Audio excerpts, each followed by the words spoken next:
A história da experimentação humana na medicina moderna remonta pelo menos ao século XIX. Antes não se pode falar verdadeiramente de experimentação, nomeadamente antes da obra de Claude Bernard, a Introdução à Medicina Experimental, na qual a experimentação é prevista, claramente programada e integrada na teoria e na prática da ciência médica, e a prática da experimentação está instalada no virar do século XIX para o século XX, e um dos países de ponta da experimentação é a Alemanha, no virar do século XIX para o século XX, durante a República de Weimar, de tal maneira que, nessa altura, a Alemanha, juntamente com a França e a Inglaterra, não os Estados Unidos, mas a Alemanha, a França e a Inglaterra estão na vanguarda da ciência médica e da prática experimental, que envolve seres humanos, animais, experimentação in vitro, e experimentação in vivo, primeiro com animais e depois com seres humanos. A experimentação humana entra espetacularmente na história pública, com a medicina nazi e, nomeadamente, com os julgamentos dos médicos nazis em 1946 em Nuremberg.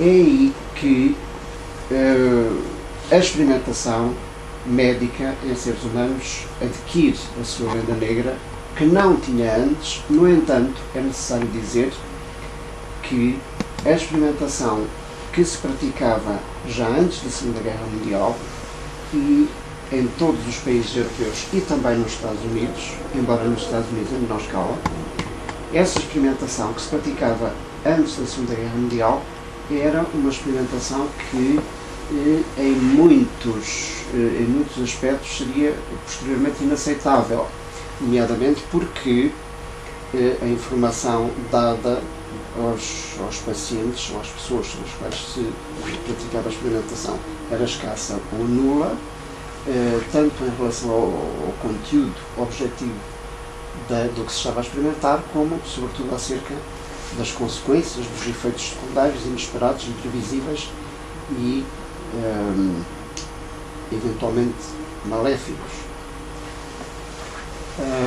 No entanto, existe alguma regulação dessa experimentação, alguma regulação ética, nomeadamente os códigos de ética que já regiam a profissão médica, uns escritos desde o juramento de Hipócrates e outros tácitos, que eram mais prática, fazia parte do senso comum da classe médica. No entanto, não há propriamente um código, não há mesmo um código de experimentação até 1930 na Alemanha, na República de Weimar. E há, de facto, um documentozinho que ficou esquecido, que regulava eticamente a experimentação humana, sobretudo depois de um célebre caso, que foi o caso Neisser, uma situação em que uma das grandes extremidades da medicina alemã estudou qualquer coisa que estava também a estudar nos Estados Unidos. Estudou a história natural da sífilis. Significa estudar o curso da doença em doentes, em pacientes, e para estudar a história natural da sífilis tal como ela ocorreria sem qualquer terapêutica, sem qualquer acompanhamento médico,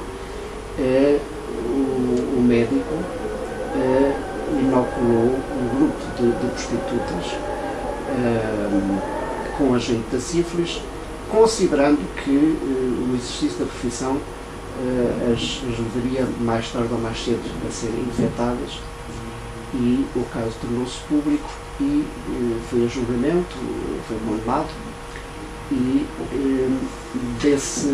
o resultado, um dos resultados foi a criação desse documento, que é o primeiro, aquilo que se considera o primeiro documento da regulação ética da experimentação humana.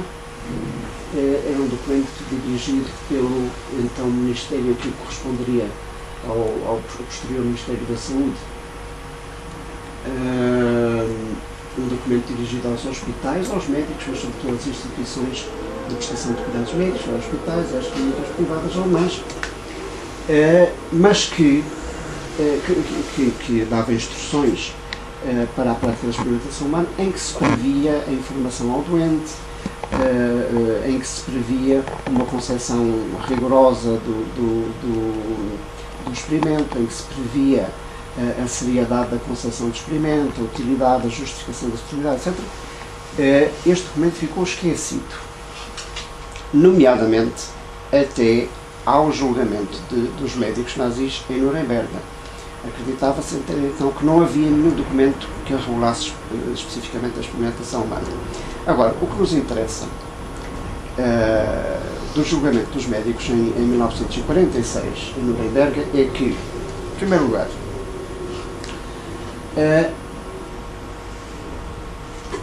ele vem na sequência de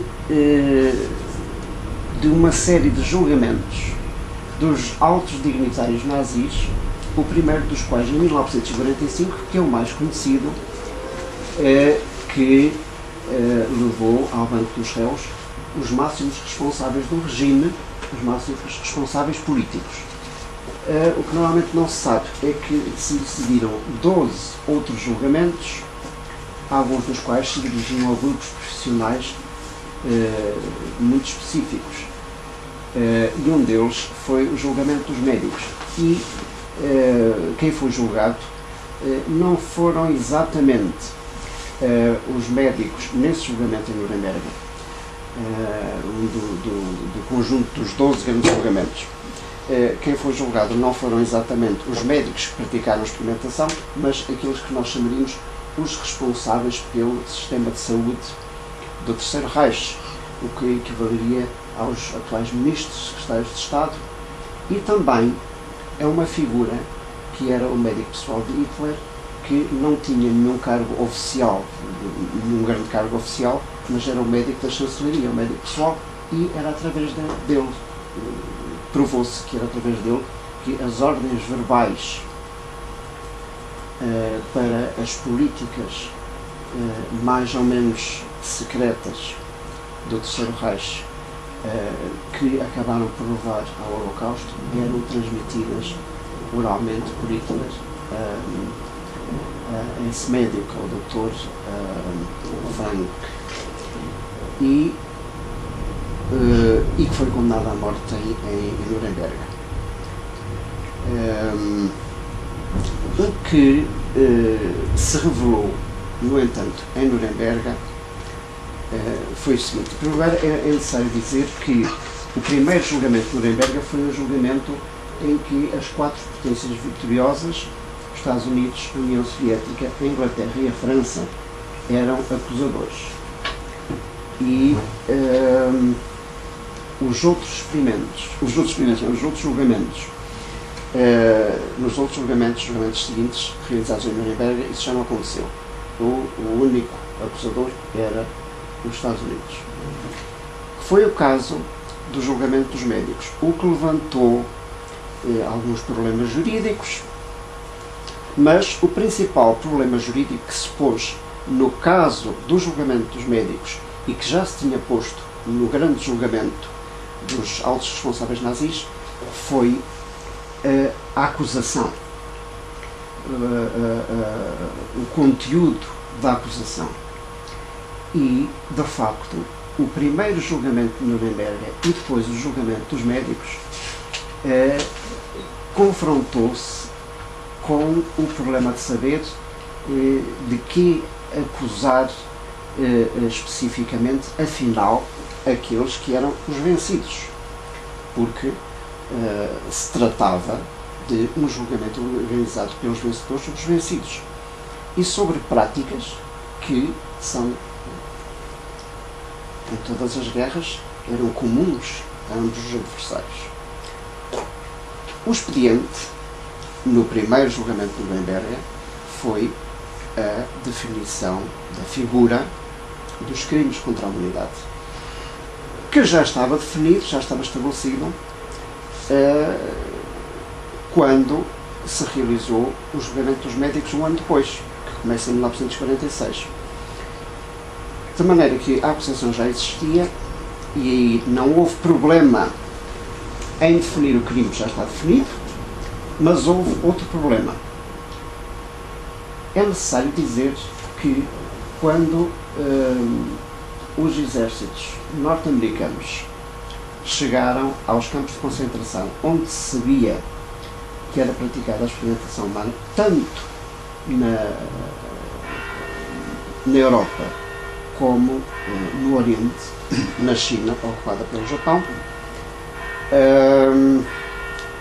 com os exércitos que chegaram aos campos de concentração, iam equipas de médicos militares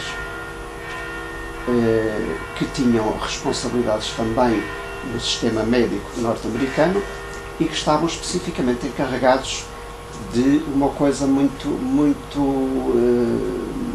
clara, duas coisas. Uma muito clara, muito explícita e muito pública, que era de saber que tipo de experimentação é que o inimigo estava a fazer para evitar que ainda pudesse utilizá-la contra os exércitos aliados, nomeadamente a experimentação com armas biológicas e eventualmente com armas químicas e armas atómicas. Mas, sobretudo, nos campos de concentração, o que se temia era a experimentação com armas biológicas. Verificou-se que isso não acontecia. Nem não acontecia na Europa.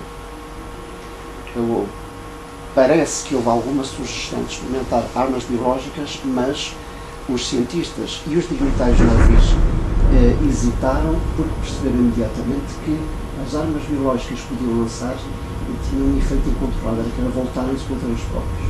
Portanto, não avançaram nesse sentido. Mas avançaram noutros tipos de experimentação. Os japoneses ensaiaram armas biológicas na população chinesa. Portanto, salvaguardaram a sua posição nesse aspecto mais que os alemães. E, de facto, os médicos militares que iam com o exército americano estavam incumbidos dessa missão pública e assumida, mas estavam também encarregados de outra coisa, era de aproveitar os eventuais, se houvesse experimentação, se houvesse resultados, se os encontrassem, de os recolher e eventualmente aproveitá-los naquilo que já se previa que ia acontecer, que era uma provável guerra que se tornou fria contra a União Soviética. Porque a União Soviética estava a fazer precisamente a mesma coisa e havia notícia nos Estados Unidos que isso estava a acontecer. Portanto, havia uma espécie de missão não assumida de aproveitar os resultados da experimentação para ser utilizado pelo lado aliado. Em primeiro lugar, como linha de defesa contra o inimigo. Agora, o que é que acontece? De facto, esses médicos militares encontraram amplas provas de experimentação e muito mais do que isso, e inclusivamente serviram-se de alguma, de resultados de alguma, já vamos ver. Agora, no julgamento de Nuremberg, o problema dos médicos, o problema já não era a definição, a tipificação dos crimes contra a humanidade, era outra coisa, havia um conteúdo para acusar, havia uma acusação de crimes contra a humanidade que se podia aplicar aos médicos, mas havia um outro problema que foi levantado imediatamente pela defesa. Era que a maneira como os médicos nazis experimentavam não era necessariamente diferente daquilo que se fazia anteriormente na Europa e nos Estados Unidos. E a defesa acrescentava: não há nenhuma lei em nome da qual, nenhuma lei escrita nos sistemas jurídicos dos Estados Unidos, nem de qualquer potência vitoriosa, e não havia na Alemanha, porque desconhecia o significado desconhecido do tal documento de 1930, e a classe médica era omissa em relação aos critérios éticos da experimentação. Portanto, os norte-americanos não podiam acusar os médicos alemães de fazer uma coisa que eles próprios não faziam. E para isso, a principal testemunha especializada, que era um médico militar que tinha acompanhado os exércitos norte-americanos com essa, era o chefe da equipa que tinha essa missão de investigar o que é que os nazis estavam a fazer na retaguarda, nos campos de concentração. Ele sabe-se que fez viagens desesperadas entre Nuremberg e os Estados Unidos para, à última da hora, sugerir e insistir com a Associação Médica Norte-Americana para publicar a toda a pressa um código de indicações éticas para a experimentação humana, para poder dizer em Nuremberg que, afinal, os americanos tinham um documento que sempre tinha existido, em nome do qual se podiam condenar os médicos nazis. Agora, o que é que interessa? Porque tanto cuidado, porque esta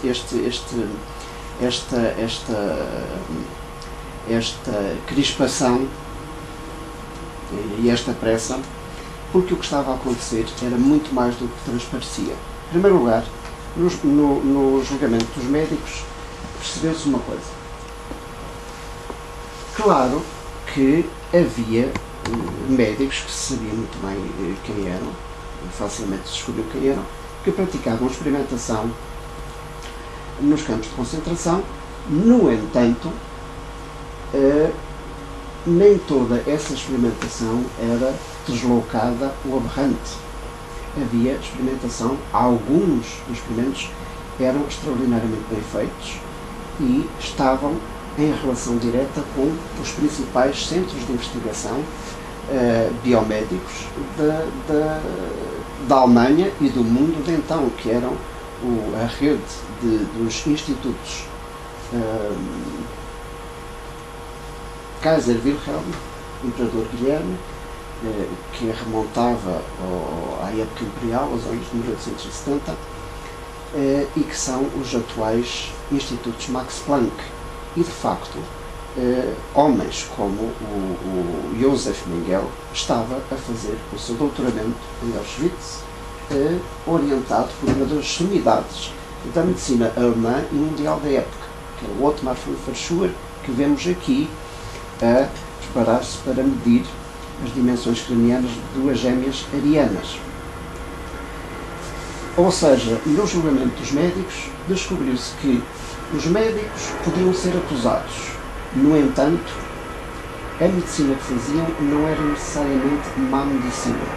E estava perfeitamente articulada com os centros de excelência, que eram referências não só na Alemanha, mas eram referências da ciência europeia e mundial da época. Isso acontece em Portugal, e quando falarmos de eugenia veremos como é que os médicos portugueses como Barona Fernandes, como Aires de Azevedo, trabalharam com esses centros. O Aires de Azevedo trabalhou sob a direção deste médico, Ottmar von Verschuer, cruzou-se neste mesmo local com o Mengele, que era um colega que estava a fazer o doutoramento, e, de facto, os campos de concentração forneciam aquilo que nós hoje chamaríamos a melhor pool de espécimes biológicos, os melhores cancros, os melhores tifos e, com certeza, que os melhores pares de gêmeos para se fazer investigação genética, na qual os gêmeos desempenham um papel insubstituível. E Mengele fazia experimentação genética sobre gêmeos. Como sabem certamente, os gêmeos são preciosos na investigação biomédica para se investigar o peso relativo da hereditariedade e da influência do meio nas características individuais, que é que é transmitido biologicamente e que, em princípio, parece ser impossível de modificar, e o que é modificável, o que é a influência do meio e que é, em princípio, reversível. E os génios podem, como são dois, podem ser utilizados, um como sujeito experimental e o outro como controle. E era isso que ocorria, e era isso que estava a ser divulgado nas revistas de biologia, nomeadamente de eugenia, que eram lidas em todo o mundo e que eram recebidas cá em Portugal também, no Instituto de Antropologia da Universidade de Coimbra, estava tudo.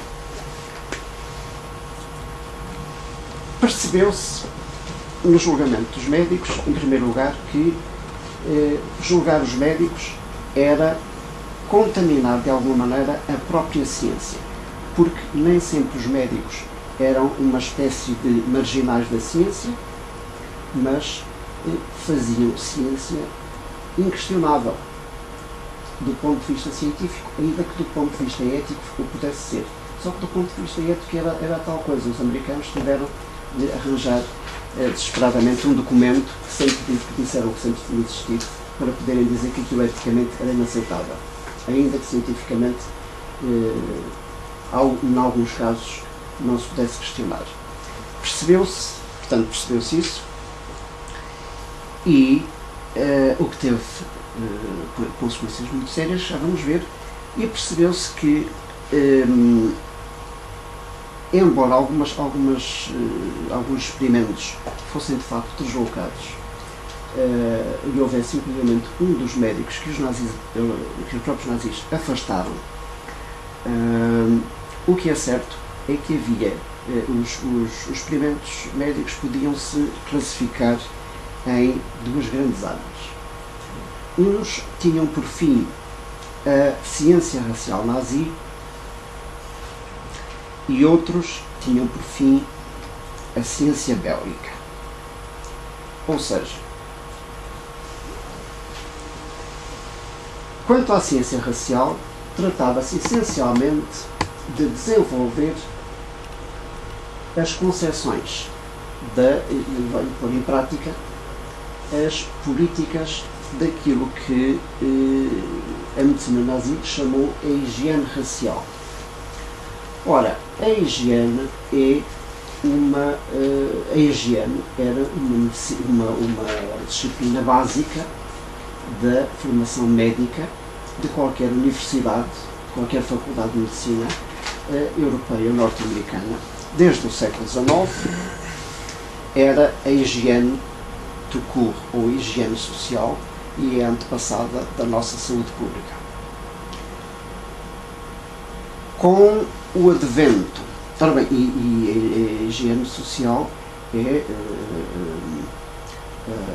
era disciplina básica e tornou-se política oficial dos Estados modernos, no caso de Portugal, sobretudo com a Primeira República, profundamente inspirada pelo positivismo e que pôs no poder, tanto nas instituições de prestação de cuidados médicos, como nas academias, nas faculdades de medicina e em alguns lugares, inclusivamente do Estado, nos ministérios, pôs no poder os republicanos oposicionistas, os cientistas republicanos oposicionistas da monarquia, entre os quais, designadamente, o Egas Muniz.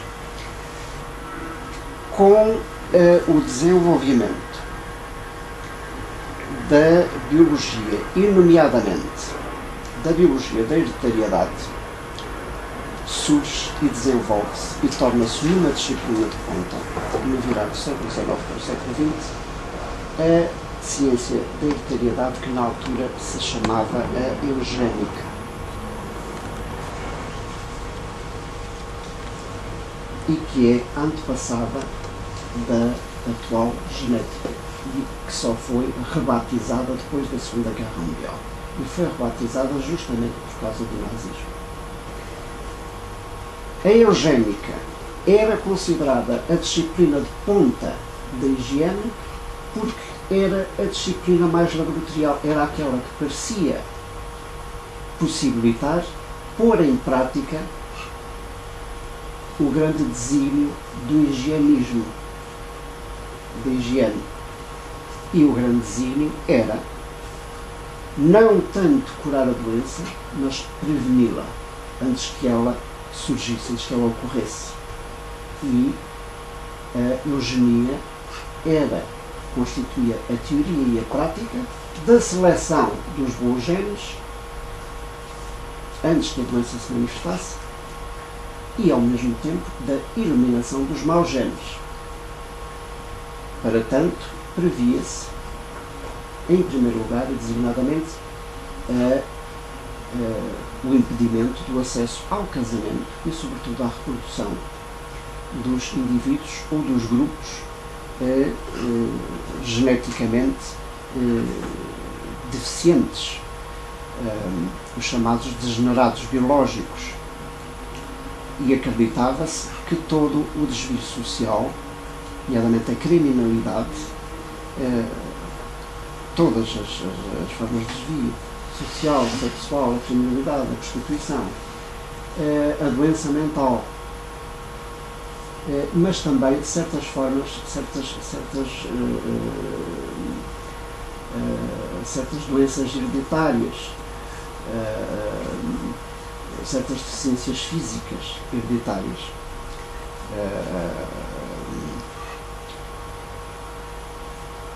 paralisia cerebral, por exemplo,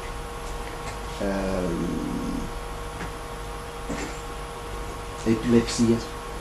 E a epilepsia era uma coisa mal definida que podia meter muita gente, muitas patologias lá dentro.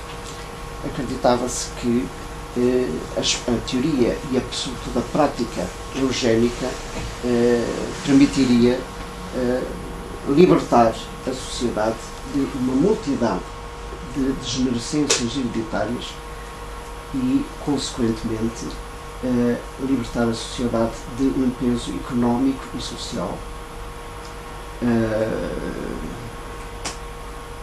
libertar os orçamentos de Estado sobrecarregados pela prestação de cuidados médicos a uma multidão de pessoas geneticamente deficientes e a esterilização, em última análise, estava prevista e começou a ser praticada como o meio mais eficaz de depurar a raça.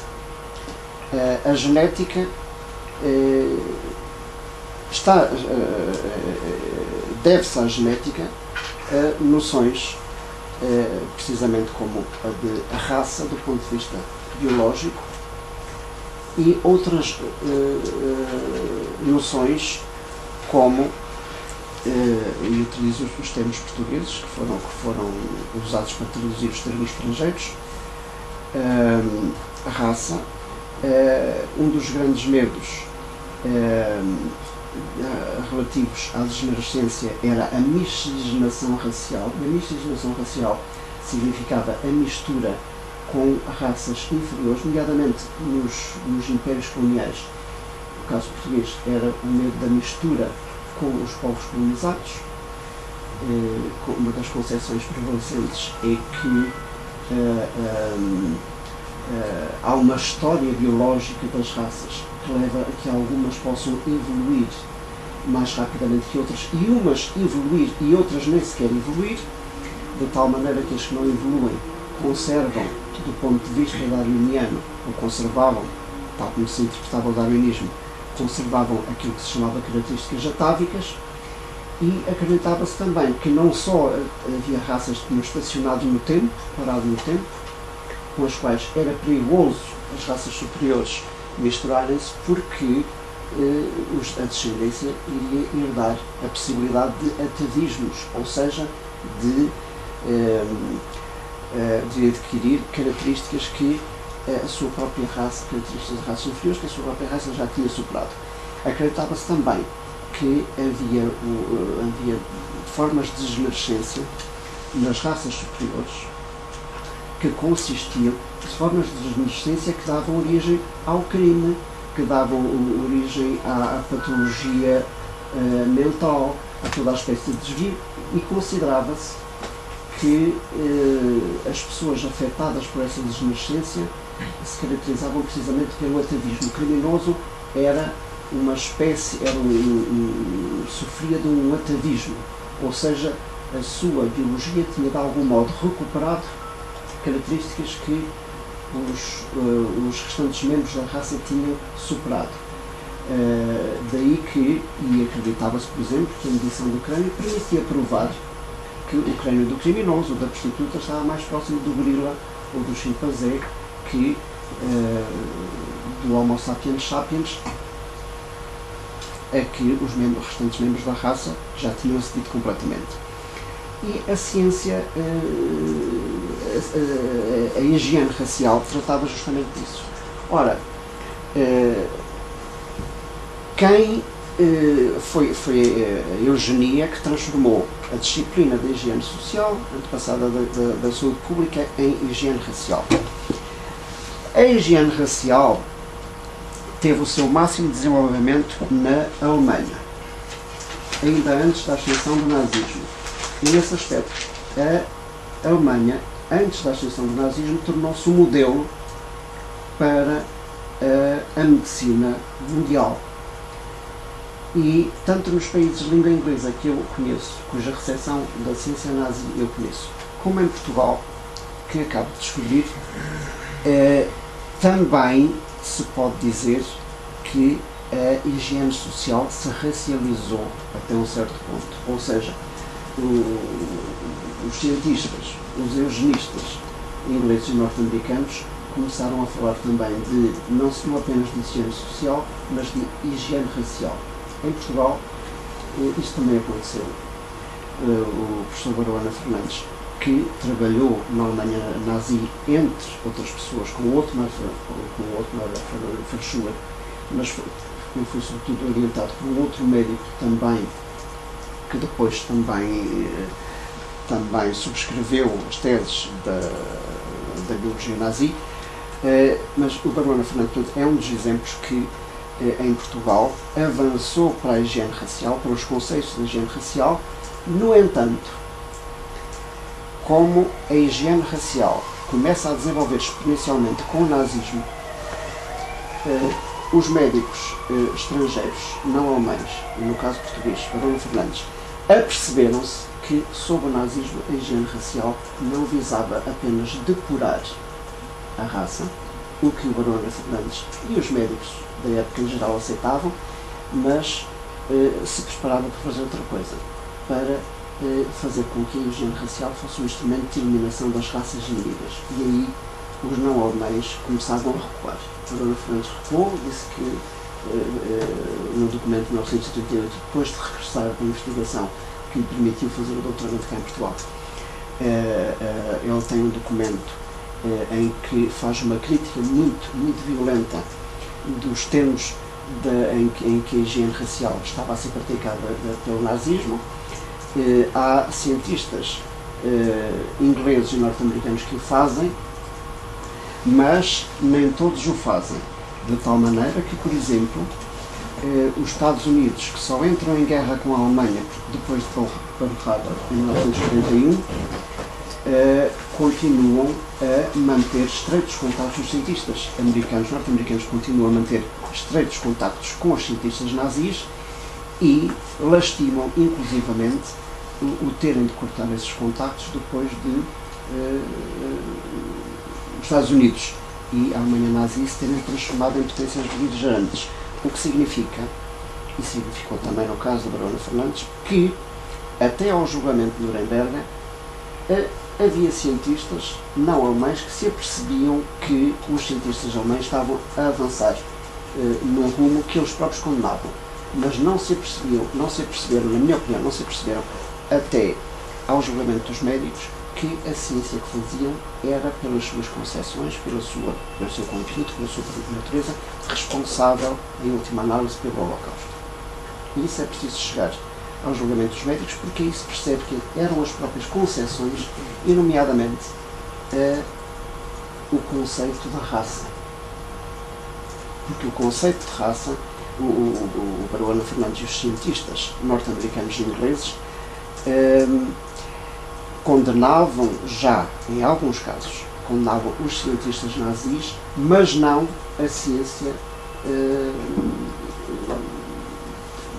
que os fundamentava. E o conceito de raça nunca chegou verdadeiramente a ser objeto de uma crítica pública e científica.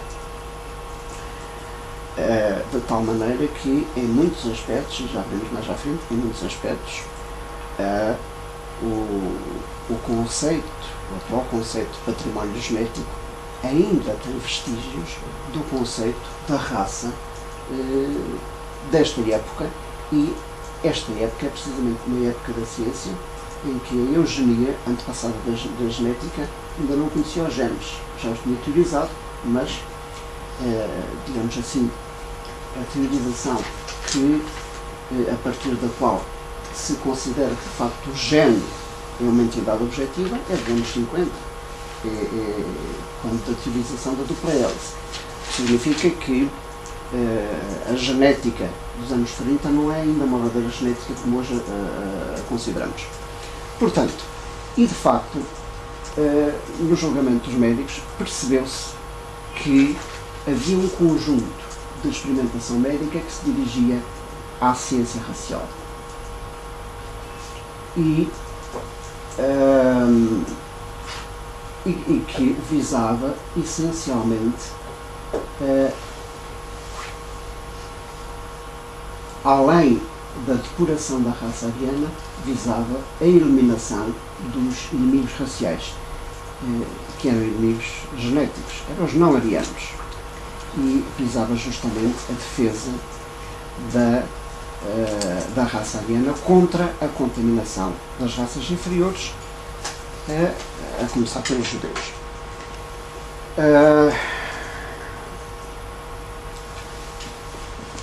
No entanto, era nos gêmeos judeus e ciganos que era realizada a experimentação pelo Joseph Mengele, que servia mesmo assim para aplicar a raça ariana. E o grupo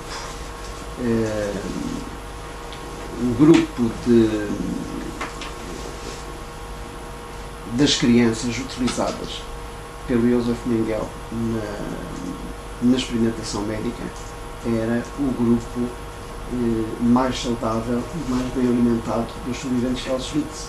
Porquê? Porque era necessário mantê-los nas melhores condições para poder prosseguir com os experimentos. E são eles que aparecem aqui nas imagens da libertação do campo em 1945. Alguns.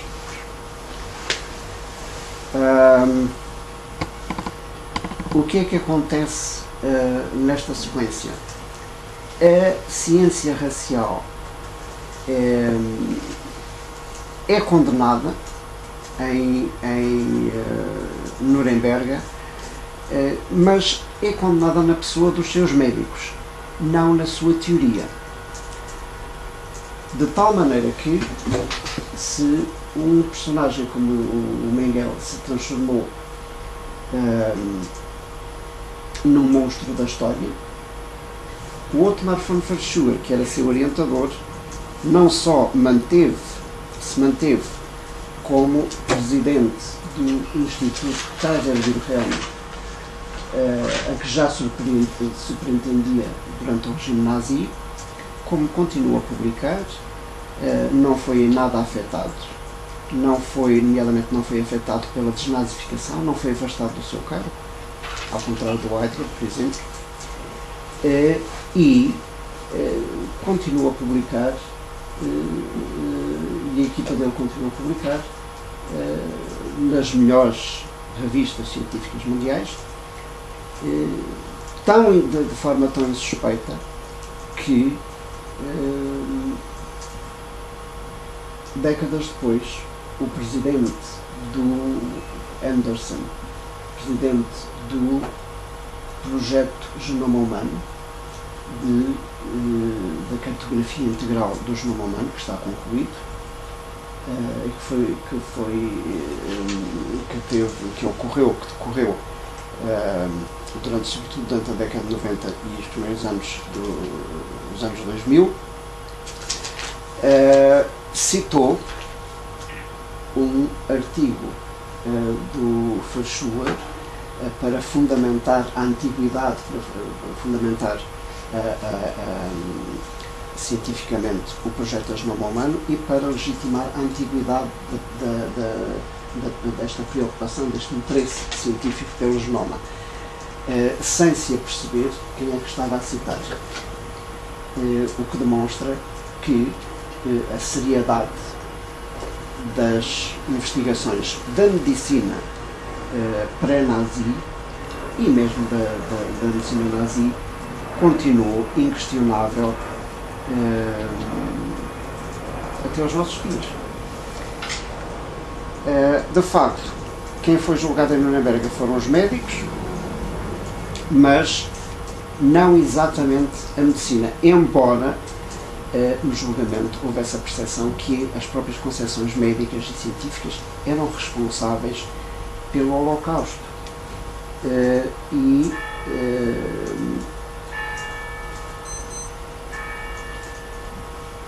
Nomeadamente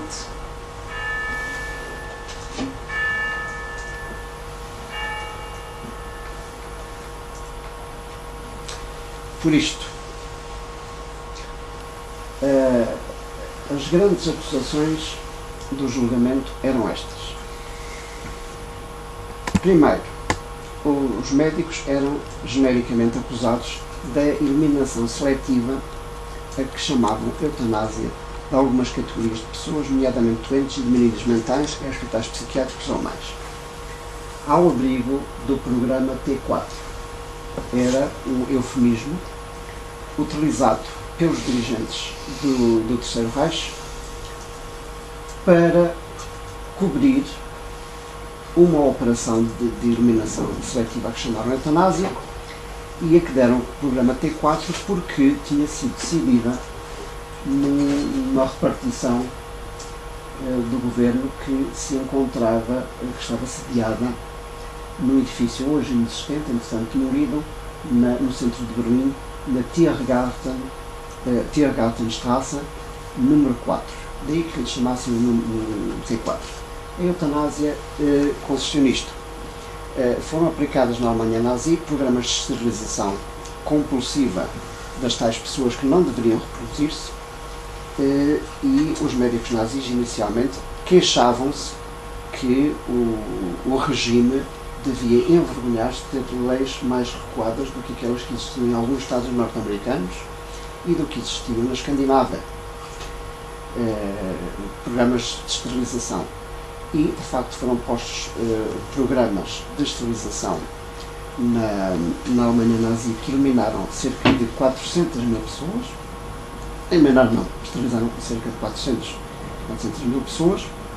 No entanto, considerou-se que, além da esterilização, havia uma outra necessidade, que era a necessidade, a partir do momento em que se entrou em guerra, em 1979, considerou-se que os gastos com os doentes improdutivos eram incomportáveis para o orçamento da saúde do regime e a maneira de resolver isso de alguma maneira era pôr os doentes a trabalhar ou a contribuir para os proventos dos hospitais onde estavam internados, nomeadamente os doentes mentais. Só que, e de facto, a noção de terapia ou de recuperação pelo trabalho já existia para os doentes mentais, já era praticada aqui em Portugal também, no Hospital Miguel Lombardo. Simplesmente, na Alemanha nazi, a ideia de que o trabalho não era só terapêutico, como era lucrativo e servia para compensar os gastos do internamento e da terapêutica, do acompanhamento médico, os doentes foram postos a trabalhar, mas alguns nem sequer eram capazes de descascar batatas. E em relação a esses não se podia fazer nada. Foram criados nos centros de saúde, que entretanto começaram a cobrir a Alemanha, o sistema de prestação de cuidados de saúde foi tornado geral pelo regime nazi, em boa parte, sabe-se, à custa das fortunas extorquidas aos judeus, e foi criada nos centros de saúde uma rede de